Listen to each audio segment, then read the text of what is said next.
SL. ಭೈರಪ್ಪನವರಿಗೂ Gangadhareshwara ದೇವರಿಗೂ ಇದೆ ನಂಟು. ಭೈರಪ್ಪರ ಹುಟ್ಟೂರು ಹಾಸನದ ಸಂತೆ ಶಿವವರದಲ್ಲಿರುವಂಥ ದೇಗುಲ.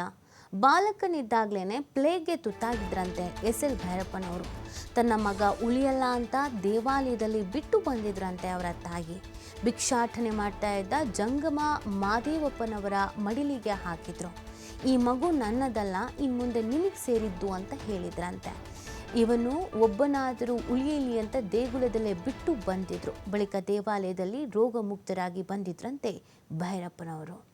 ಬಾಲಕನಿದ್ದಾಗಲೇ ಪ್ಲೇಗ್ಗೆ ತುತ್ತಾಗಿದ್ರಂತೆ ಎಸ್.ಎಲ್. ಭೈರಪ್ಪನವರು.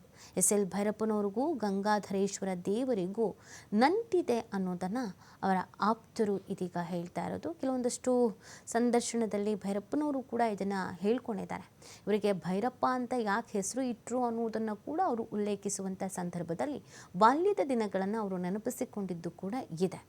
ಗಂಗಾಧರೇಶ್ವರ ದೇವರಿಗೂ ಇವರಿಗೂ ಇರುವಂಥ ನಂಟಿನ ಬಗ್ಗೆ ಇದೀಗ ಮಾತನಾಡಲಾಗ್ತಾ ಇದೆ. ಬಾಲಕನಾಗಿದ್ದಾಗಲೇ ಅವರಿಗೆ ಪ್ಲೇಗ್ ಬಂದಿತ್ತಂತೆ, ಪ್ಲೇಗಿಗೆ ತುತ್ತಾಗಿದ್ರಂತೆ. ಆಗ ಭೈರಪ್ಪನವರ ತಾಯಿ ಈ ಮಗು ಬದುಕೋದಿಲ್ಲ ಅಂತ ಹೇಳಿ ಭಾವುಕರಾಗಿ ದೇವಸ್ಥಾನಕ್ಕೆ ತೆಗೆದುಕೊಂಡು ಹೋಗಿ ಅಲ್ಲೇ ಬಿಟ್ಬಿಟ್ಟು ಬಂದಿದ್ರಂತೆ. ಮಗು ಬದುಕಲಿ ಅಂತ ಹೇಳಿ ಬಂದಿದ್ರಂತೆ.